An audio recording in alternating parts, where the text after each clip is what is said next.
스테이지 구독자 여러분 안녕하십니까. 5월호 이 공연을 말하다 무용 국립무용단의 사자에서에 대해서 리뷰를 하도록 하겠습니다. 공연평론가 장성은 선생님이 나오셨습니다. 선생님 안녕하세요. 네, 안녕하세요. 이번에 그 며칠 전에 국립무용단 그 사자에서 공연 보셨죠? 네네, 그렇습니다. 네, 저는 첫날 봤거든요. 네, 저는 마지막 날. 보셨구나. 네, 이번에 뭐 공연장 사정으로 인해서 3일 정도만 공연한다고 했고, 네, 저는 마지막 날 봤습니다. 전반적으로 일단 뭐 어땠는지 한번 평가를 간단하게 해주시죠. 먼저 공연 소개를 좀 드린다면, 네.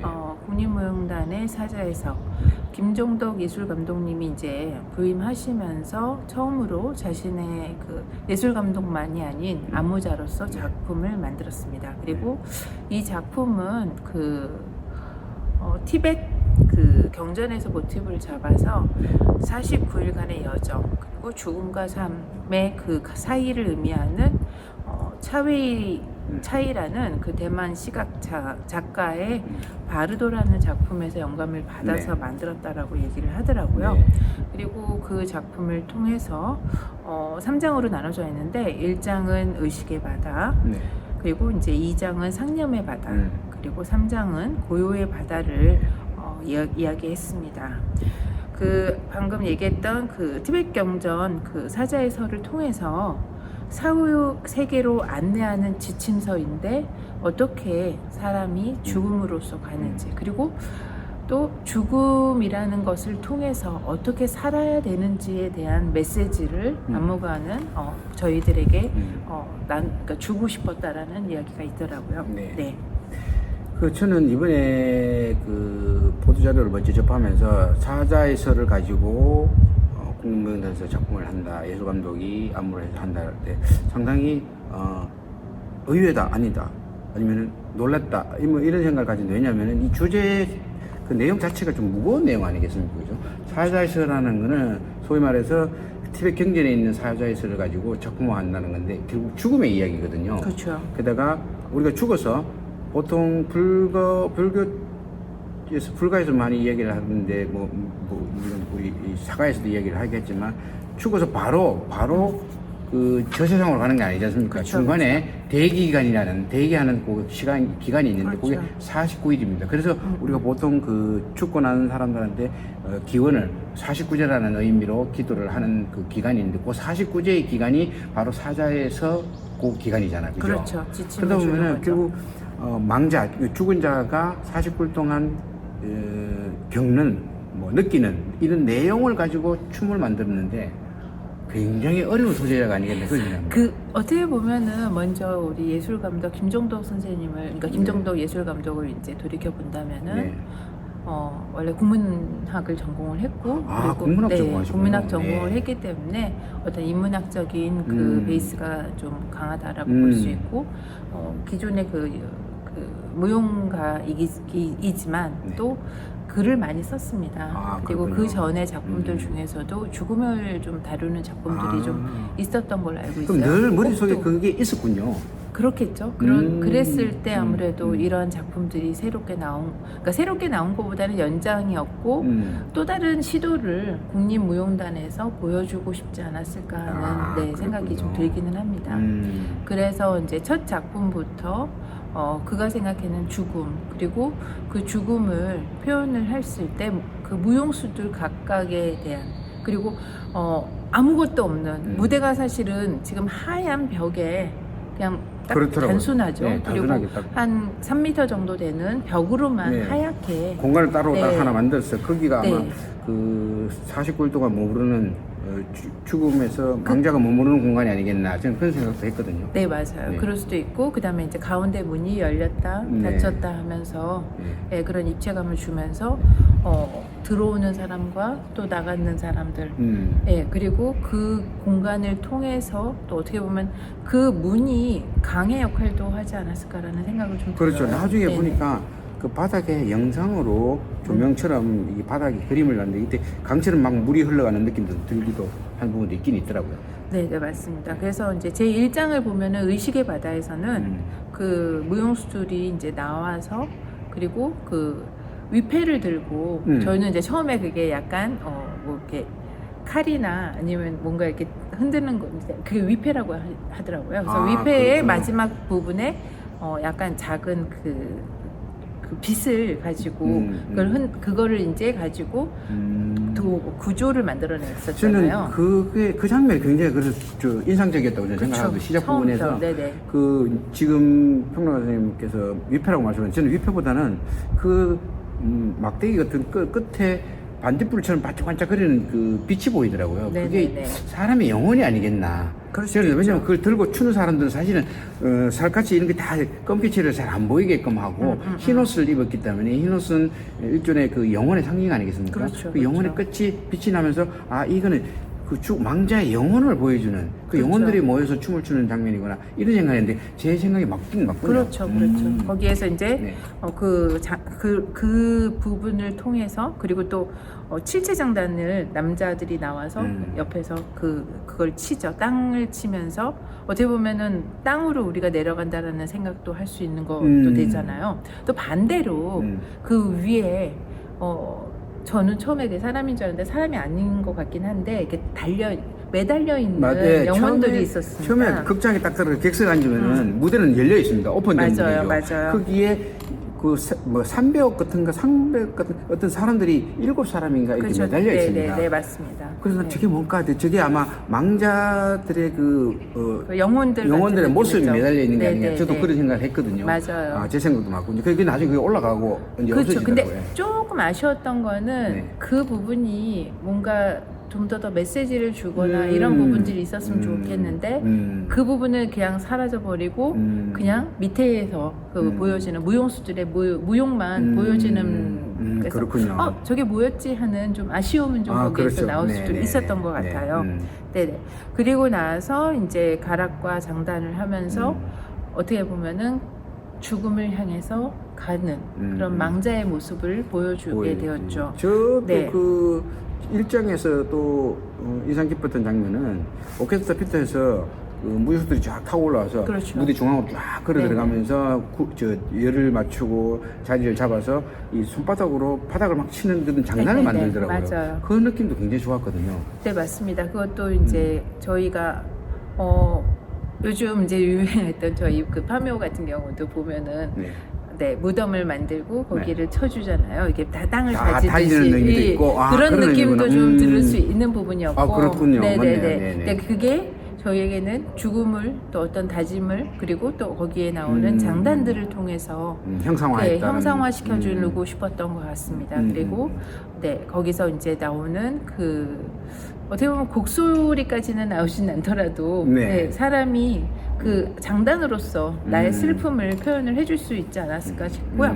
곡소리가 나오면 사실 좀 너무 상투적이지 않겠습니까? 그렇죠. 만하다. 너무 그렇게 보이는데 곡소리를 안 함으로써 오히려 더 그게 이제 압축되는. 안무자가 그렇죠. 노렸을 수도 있습니다. 그렇죠. 네, 네, 안무자는 이제 바로 네. 현실적으로 서사는 있지만 서사를 그대로 보여주신. 근데 반대로 이 장에서는 되게 서사적이었습니다. 그랬어요? 반대적으로. 왜냐하면 처음에 그 책을 갖고 나와서 노는 그 3명의 남자 무용수들을 기억하시죠? 맞죠. 책을 막 던지기도 하고 받기도 하고 빼들기도 하더라고요. 그래서 갑자기 좀 저게 갑자기 뜬금이 뜬금없는 없죠. 생각도 예. 들긴 했습니다. 근데 그게 이제 바로 망자의 회상이었고 그게 그렇구나. 이제 청소년기, 청년기 이런 모습들을 좀 보여준다라고 얘기는 했는데 약간 좀 너무 좀 서사적이어가지고 좀 당황스러운 건 좀 있었는데. 그럼 이 장은 네. 주로 그 망자들이 과거를 회상을 하는 회상이었습니다. 그 장면으로 다 채워지는 거예요. 그래서 네네. 남녀가 나와서 그렇죠. 사랑의 춤도 추고 성장하고 네. 그다음에 거기에 사랑이 나오고 사람이 그렇군요. 살면서 성장하면 또 사랑이 나오는 게 당연하겠죠. 그렇죠. 네. 그래서 그 공간을 4개로 나누어서 처음에 4개로 나눴는데 처음에는 그 사랑이 싹 트는 모습이었고 두 번째에서는 사랑이 싹 떴지만 그 내면 쪽으로 또 그 음악이 사실 이번 음악이 되게 좀 독특했습니다. 왜냐하면 기존에 있는 작곡가의 음악이 아니고 저희 잘 알고 있는 현대무용가 김재덕이 그 작곡을 했습니다. 그래서 기존의 작품들을 또 집어넣기도 했고 또 새롭게 만들기도 했지만 김재덕이 갖고 있는 그 매력적인, 왜냐하면 김재덕은 동작을 알거든요. 아, 그렇군요. 그러다 보니까 거기서 나오는 그 음악들이 있었는데 1장과 2장은 김재덕의 음악으로 채워졌었습니다. 약간 음악이 리듬이 요 근래 우리가 이게 사실 국무무용단이 한국 무용을 기반으로 한 단체지 않습니까? 그리고 이제 전통춤보다는 창작을 위주로 하는데 그렇죠. 이 음악적인 요소가 사실 주제도 그렇고 그래서 또 국립무용단이고 해서 약간 우리 한국적인 리듬이 좀 더 가미가 되지 않나라는 생각을 했는데 그게 아니더라고 보니까요. 음악이 굉장히 독특했습니다. 대신 네. 사람들이 무용수들이 친 작품 그 장단은 칠체 장단이에요. 아, 그렇군요. 네네, 칠체 장단이기 때문에 그거는 이제 저희 고유의 장단이었고 그리고 이제 반대로 3장 같은 경우는 황진아의 검은고 그 플레이어이자 또 작곡가인 황진아의 그 작품이 거기서 나오긴 했는데 사실 거기에서 이렇게 명확하게 선을 긋고 보여주진 않았어요. 2장과 3장은 약간의 이게 혼선이 약간 클로즈업 되는 것보다는 이렇게 오버랩식으로 이렇게 넘어가는 게 없기 때문에 음악이 그렇게 들리지 않았을 때는 이게 뭐지 하는 그런 약간 좀 서사적인 게 좀 많이 들어가 있었던 부분이었던 것 같아요. 그래서 그 부분에서 서사적이기 때문에 동작들 자체를 단순화시키고 그 무대를 단순화시키고 미니멀리즘 시켜버리고 동작이 반복성이 좀 들어갔었어요. 네, 반복이 있다 보니까 네. 보는 사람들이 갑자기 이게 뭐지 하는 좀 약간 너무 많은 이야기를 하려고 하지 않았나? 그리고 또 그 망자가 또 다른 망자가 있었습니다. 네네. 망자가 있었고 회상의 망자가 있는데 그 네. 망자가 들어오면서 또 같이 군무들하고 연결되는 부분들이 있었죠. 네네. 아마 그걸 보시면서 저기서 좀 너무 뭔가 많이 메시지를 주려고 하지 않았나? 이런 그렇죠. 생각이 좀 그렇게 들었던 생각. 것 같아요. 이게 메시지가 사실은 사자에서를 전해주는 메시지가 사실 무거운 내용이고 그렇죠. 그걸 전해주기 굉장히 어려운 부분이 많거든요. 그렇죠. 왜냐하면 죽음을 표현한다는 거는 사실 우리가 죽음을 갔다가 오는 사람은 없지 않습니까? 그렇죠. 그러니까 이 사후의 세계는 아무도 모르는데 그거를 상상을 해서 표현을 한다. 야, 이거 굉장히 어려울 건데 저는 그런 생각을 했는데 어쨌든 첫 번째 1장 시작 부분은 굉장히 좋았습니다. 저는 그걸 충분히 그 동작이나 이미지에서 느낄 수 있던 것들이 많았는데 2장에서는 물론 과거 회상이라서 여러 가지 많은 복합적인 거를 보여주려고 해서 그런지 몰라도 메시지를 느끼기는 조금 그렇죠. 좀 복잡하다 그래야 되나? 저게 뭐지? 이런 고기를 약간 갸우뚱하는 느낌도 없지 않아 있었거든요. 그렇죠. 그래서 그게 지금 보니까 좀 서사적인 게 너무 많아서 네. 많이 보여주려고 그래서 그런 부분도 있거든요. 그러니까 안무자는 사실은 서사를 얘기해 주기보다는 죽음을 통해서 우리 삶에 대한 어떤 그 희망적인 거라든지 아니면 삶을 정말 우리가 잘 살아야 되겠다라는 메시지를 주고 싶었던 부분인데 근데 이제 이런 부분들이 그 무용수들의 해석도 있을 수 있겠지만 그 해석에서 죽음을 표현한다라는 게 우리가 간접적으로 표현하는 거기 때문에 이 경전을 아마 사자의 서라는 그 경전을 안무가는 그걸 이해하시고 얘기할 수 있었겠지만 과연 무용수들은 얼마나 그걸 표현하기 위해서 고민이 많았을까라는 생각이 좀 들기는 해요. 그래서 그동안 왜 국립무용단이 이러한 것들을 표현을 해야 될까라고 했을 때 약간의 좀 새로운 시도이고 또 김종덕 그 안무자 그러니까 예술감독 김종덕이 아닌 안무자 김종덕이 그동안 해오고 싶었던 말하고 싶었던 것들 그리고 그의 이야기 이것들을 이제 무용수들에게 희석시켜서 보여주려고 하다 보니 거기서 아마 무용수들이 그 죽음 그리고 이 책에 대한 깊이 그리고 그러니까 좀 너무 깊어서 이것들을 표현하기가 좀 어렵지 않았나. 어려운 부분도 있고 근데 이제 한국 무용이 베이스는 되지만 그 동작 자체들이 너무 좀 낯설게 들어올 수도 있었고 그리고 뭐 음악이 그간에 있지만 그걸 또 해석하기도 어려웠었고 그런 부분에서 어떻게 보면은 이 작품이 이 정도까지 그러니까 완성도로 따진다면은 좀 조금 저희가 이건 나중에 뭐가 더 될겠지라는 그런 오히려 거기서 기대감으로도 바꿔서 주지 않을까라는 생각도 좀 들기는 해요. 그 말은 뭐냐면 완전한 완성도보다는 우리가 조금 아쉬움이 좀 있는 남겨둔? 작품에 왜냐하면 그 우리가 여지를. 여지가 있지 않을까 좀 생긴 게 왜냐하면 우리가 죽음을 사실은 그 공연을 보면서 죽음을 생각했지 그게 또 다른 사람들이 난 평소에 죽음을 생각하는 사람들은 그렇게 많다고 저는 또 보진 않거든요. 물론 죽음을 생각하겠지만 사실 우리 없죠. 근데 우리 사회가 죽음을 생각하는 사람은 없죠. 내가 내일 죽을 거야 생각하고 오늘 뭐 준비한다 그러진 않지 않습니까? 그니까요. 네. 그러다 보니까 아무래도 좀 깊이 있고 그다음에 또 어떻게 보면 인문학적이고 철학적인 이런 우리 그렇죠. 예술가들이 이런 부분들을 한번 그 일반인들에게 한번 던져보는 게 어떨까라는 의미가 있지 않았을까 생각합니다. 저는 춤은 무용수들이 아까 그 말씀하셨는데 그런 걸 표현하기가 좀 그 깊이 있게 하기가 좀 어렵지 않았는데 근데 춤으로 보면은 춤은 정말 잘 췄다고 생각합니다. 물론 뭐 대한민국을 대표하는 최고의 그 무용단 국립무용단이기 때문에 그러는데 춤 하나는 정말 야 끝내준다 잘 춘다 이런 생각이 그렇죠. 들더라고요. 보니까 그렇죠. 뭐 누구 하나가 기량이 처지거나 이런 것도 없이 쭉 그런 기량을 가지고 춤을 잘 추는데 다만 그 한 가지 아쉬웠던 거는 저렇게 춤을 잘 추는데 메시지가 저는 그렇게 느꼈거든요. 2장에서 3장으로 넘어가면서 메시지가 좀 무거운데 어떤 부분에 너무 가볍지 않았나 이런 생각도 들기도 했는데 어쨌든 그건 아까 말씀하신 대로 여지를 좀 남겨두는 부분이 있지 않나 그런 생각을 하는데 저는 이게 맞다고 생각하는 게 그래서 이게 또 다른 사자에서가 새로운 버전이 또 만들어질 수 있는 그런 여지가 또 있지 않겠나. 왜냐하면 한 번에 모든 것들을 다 보여주기는 좀 어려운 부분이 있었다라는 생각을 하거든요. 그래서 그런 부분에 대해서는 좀 다음을 기대할 수 있는 그렇죠. 기대감이 좀 네네. 있다라는 생각도 합니다. 어떻게 보면 김종덕 이제 감독이 아니면 이제 안무자가 네. 그 다음은 우리가 말하는 정중동에서 정과 중 그러니까 동 사이에 있는 중에 요번에는 동을 좀 많이 봤어요 저는. 그랬을 때 이제 이 정적인 부분들 이 느림 이런 부분도 좀 사실 이 정적인 부분들에 대한 아쉬움 그러니까 무대 자체는 되게 공백이 많았는데 춤에서는 그 공백이 좀 많이 보이질 않았어요.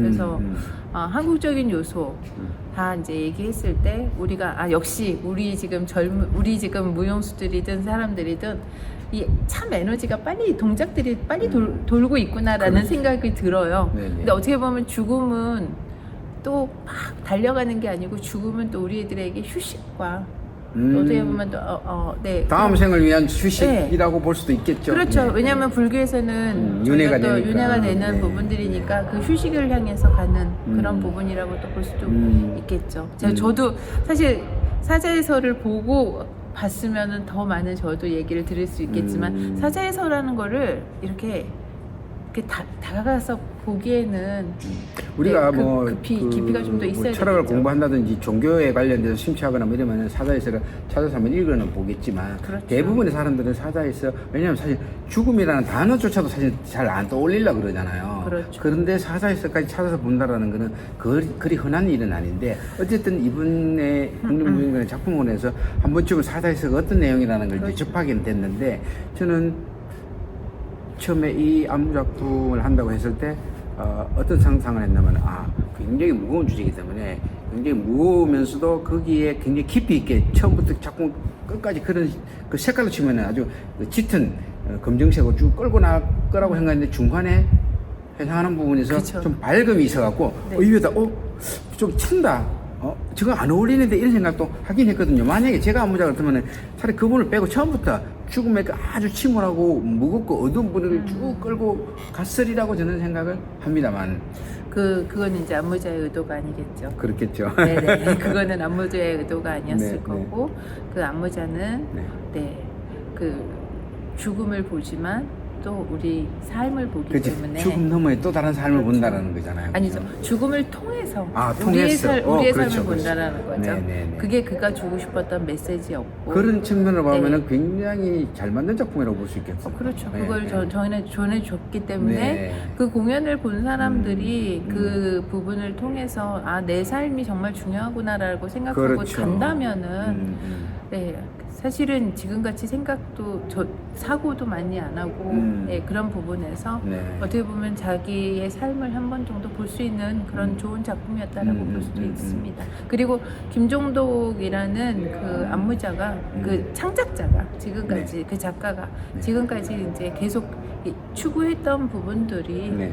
이번에 이제 국립무용단에 오면서 국립무용단에서 좋은 뭐 예술 재료일 재료죠. 수도 있죠. 네. 예, 그 무용수들과 함께 만들어 나갔다라고 했을 때, 근데 이제 되게 어떻게 보면 그동안 했던 작업보다 조금 더 숙련된 그 재료하고 했을 때 얼마큼 만족했을까? 그건 좀 궁금해요, 사실. 네. 그렇군요. 네, 그건 뭐 네. 나중에 따로 한번 물어보도록 그렇죠. 하고. 한번 물어보고 왜냐하면은 싶어요. 네. 사실 그동안에 우리가 국립무용단 작품들 쭉 보면 대부분 다 그 아름답다, 뭐 이미지 위주로 되어 있는 그렇죠. 작품이에요. 그렇죠. 이렇게 좀 깊이 있는 철학적인 메시지가 담겨져 있는 작품은 거의 없었지 않습니까? 걸려와서. 그렇죠. 근데 네. 이번에 예술 감독이 바뀌고 김종덕 안무자가 이런 그 주제를 가지고 했던 것 자체는 사실은 굉장히 높이 평가를 하고 싶고요. 그래서 저는 또 마지막 장면에 조금 아쉬움이 있는 부분이 마지막에 저렇게 끝날까 했는데 좀 약간 끝인가 아닌가 할 정도로 느낌이 그렇게 끝나버린 이 좀 아쉽다라는 생각이 들거든요. 그 마지막 메시지는 아마 네. 김종독 그 안무자는 인생은 혼자 가야 되는 거기 때문에 아하, 그래서 그렇구나. 네, 그 전에 있었던 모든 그 무용들이 하이라이트를 가졌다면 여기는 내가 혼자 어차피 저승 가는 길도 저 혼자 가야 혼자다. 되는 길인 맞다. 거죠. 맞습니다. 예, 그렇게 해서 갔고, 근데 이제 또 사람들이 이제 또 마지막에 기억나는 거는 또 감사한 건 재밌었던 거는 커튼콜이 상당히 인상적이었어요. 아, 그렇군요. 예. 그리고 커튼콜에 나왔던 그 조명들이 예.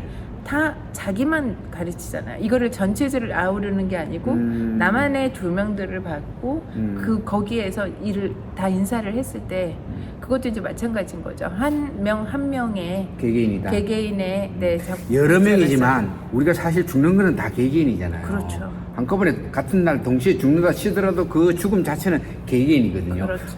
그런 의미에서 커튼콜도 굉장히 고도의 계산을 했네요. 그죠? 그렇죠. 네. 커튼콜에 되게 많이 무게를 준 것도 인 것 같아요. 그것도 인상적이다. 그죠? 그렇죠. 보통 그냥 커튼콜을 네. 그냥 가볍게 와서 인사하고 마는 건데. 그죠? 네네. 그렇게 본다면 전반적으로 이번 그 국립무용단의 사자에서는 점수를 치면은 뭐 꽤 높은 점수를 주겠네. 그죠?